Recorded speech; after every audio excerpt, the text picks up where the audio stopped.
Hello everyone and very good morning to all of you. So इसके पहले वाला जो वीडियो था that was absolutely based on different forms of ING, right, जिसमें सबसे ज्यादा फ्लमक्स्ड हम किस चीज को लेके होते हैं regarding that is going to be a continuous tense, but I brought into your notice to the people, those who already know about it but still are confused, to the people who don't know about it, तो confused तो होना ही होना लाजमी है. So I told you there are three kinds of INGs in English. First category is of continuous, where the work is in progress. Second category is of gerund, where it's an information. ING, it's an information. And I promised you that I'll be bringing this chapter of gerund into a detailed platform. And see, I'm the lady of my words and I have brought it. And the third category of ING is called as present participle.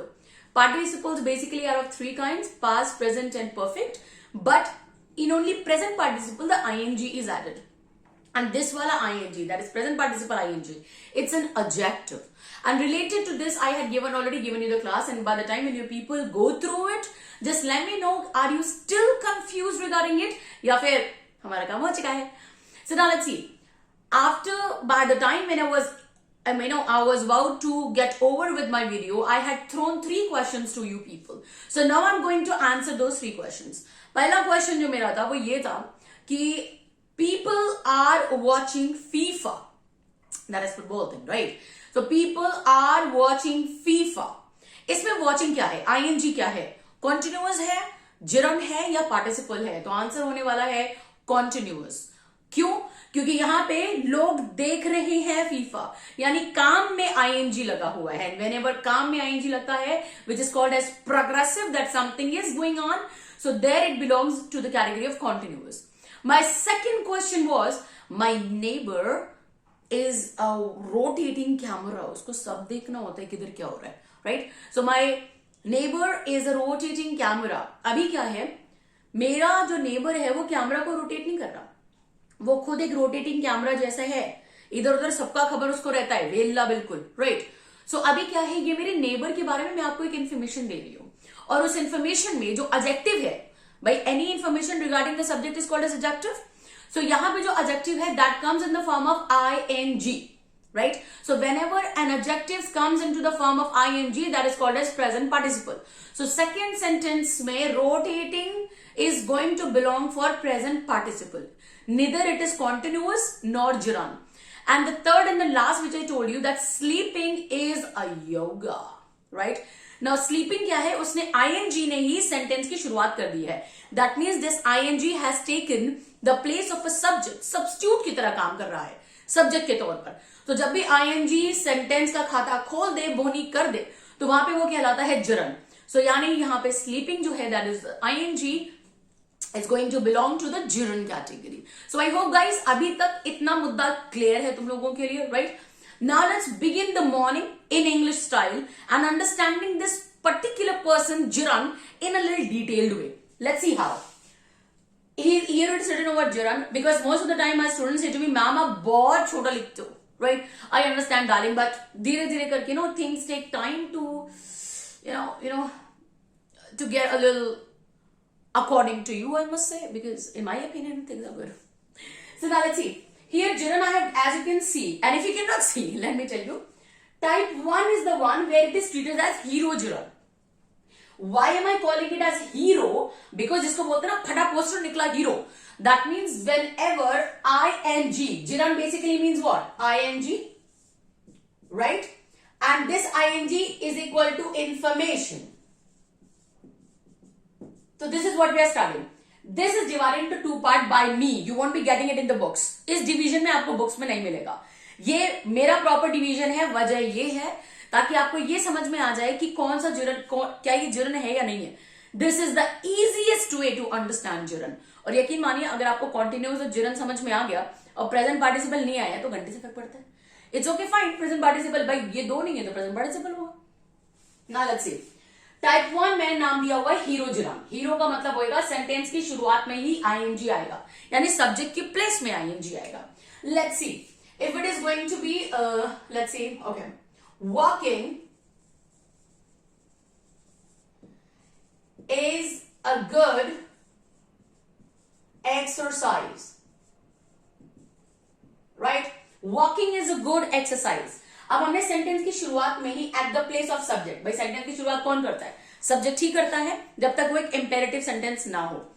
सो अगर हमने sentence की शुरुआत ING से ही कर दी है, right, so this will belong into gerund. Now this will be called as gerund. ना तो ये कंटिन्यूअस कहलाएगा, क्योंकि कंटिन्यूअस होने के लिए सब्जेक्ट का होना जरूरी है, और ये तो सब्जेक्ट की ही जगह पर विराजमान है। सो ये कंटिन्यूअस नहीं हो सकता, और चूंकि ये पहले ही आ गया है तो जाहिर सी बात है सब्जेक्ट के बारे में जो बताता है उसको प्रेजेंट पार्टिसिपल कहते हैं, तो ये तो सब्जेक्ट की ही जगह पे है। So now this is called, that is why I call it as hero gerund, because it initiates the sentence, ये सेंटेंस की शुरुआत करता है। सेकेंड टाइप 2 जिसे मैं कहती हूँ फॉलोअर जिरन। जैसा कि नाम में ही जाहिर है, नाम इसलिए रखा ही मैंने ऐसा है ताकि देर तक और दूर तक याद रखें। हीरो का मतलब क्या होगा? फटा पोस्टर निकला हीरो, यानी सेंटेंस की शुरुआत में ही आईएनजी। और फॉलोअर का मतलब क्या होता है? पीछा करने वाले जिरन। जिरन मतलब आईएनजी, तो वो पीछा कर किसका रहे हैं? वो पीछा करते हैं इन वर्ड्स का। ये सारे शब्द हैं जिनका वो करते हैं पीछा। अब देखते हैं वन बाय वन ये कौन से शब्द हैं जिनका आईएनजी पीछा करता है।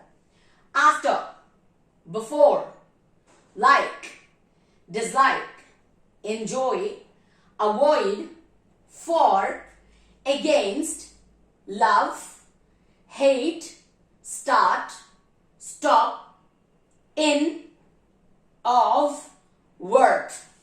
So these are in total 15 the most common words which appear not only while you are speaking, which appear not only when you are appearing for IELTS, PTE or TOEFLs, which appear not only in competition level but the entire section of English, right? So अगर आपने ये 5 word समझ लिए ना, तो इनके पीछे आप हमेशा ध्यान रखो, इनके बाद जो भी वर्ब आएगा, वर्ब, VERB, इसे ज्यादातर आपने सुना होगा, it is verb, it is not verb, it is verb, यानी र को रखते हैं हम साइलेंट। और ऐसा क्यों करते हैं? The only reason is so that your fluency, your pronunciation does not get hamper. Hamper का मतलब एक वो होता है जो तोहफे जैसा हैम्पर आता है दिवाली वगैरह में, एक हैम्पर होता है कोई रुकावट उसमें नहीं है, राइट? सो आपकी फ्लुएंसी में कोई रुकावट नहीं है, इसलिए कुछ अल्फाबेट्स को साइलेंट कर दिया जाता है। And time to time you know it very well that your Roma ma'am keeps telling you about it. Now let's see, these are the words. अब जैसे मान लो हम एक एग्जांपल लेते हैं, इनमें से कोई भी एक वर्ड का हम एग्जांपल पकड़ लेते हैं।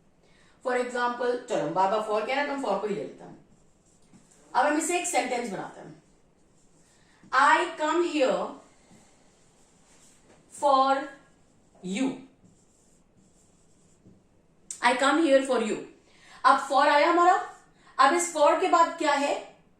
यू क्या है? इट्स अ प्रोनाउन, ये एक वर्ब नहीं है, तो यहां भी यूइंग नहीं होगा। I hope that is quite clear to you people.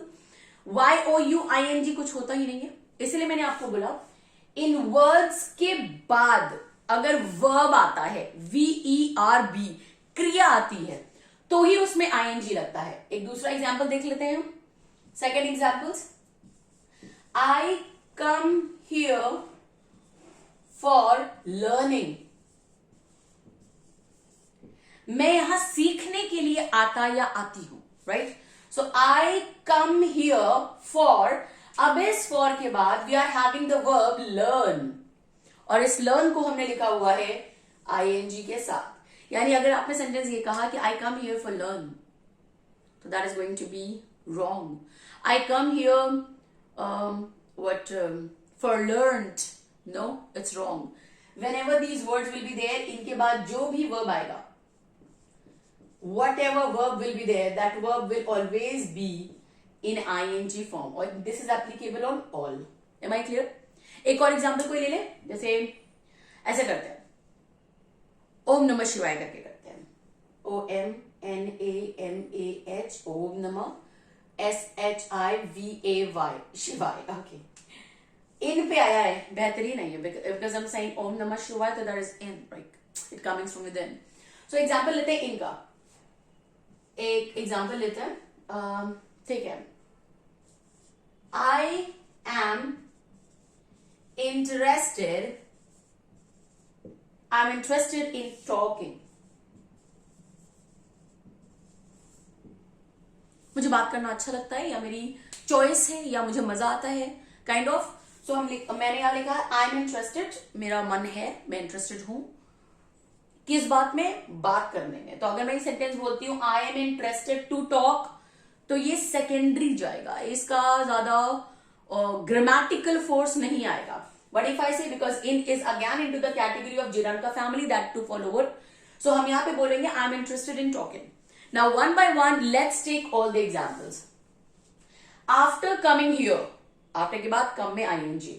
Before coming here, come में ING. I like playing guitar, PLAYING. I dislike gossiping, मुझे गॉसिपिंग नहीं पसंद. डिसलाइक के बाद गॉसिप में ING. Next is I enjoy teaching, teach में ING. I avoid gossiping, फिर से ING. फॉर एग्जाम्पल हम ऑलरेडी देख चुके हैं. I am against speaking nuisance, I am against speaking nuisance. बकवास बोलने के तो मैं सब खिलाफ हूं.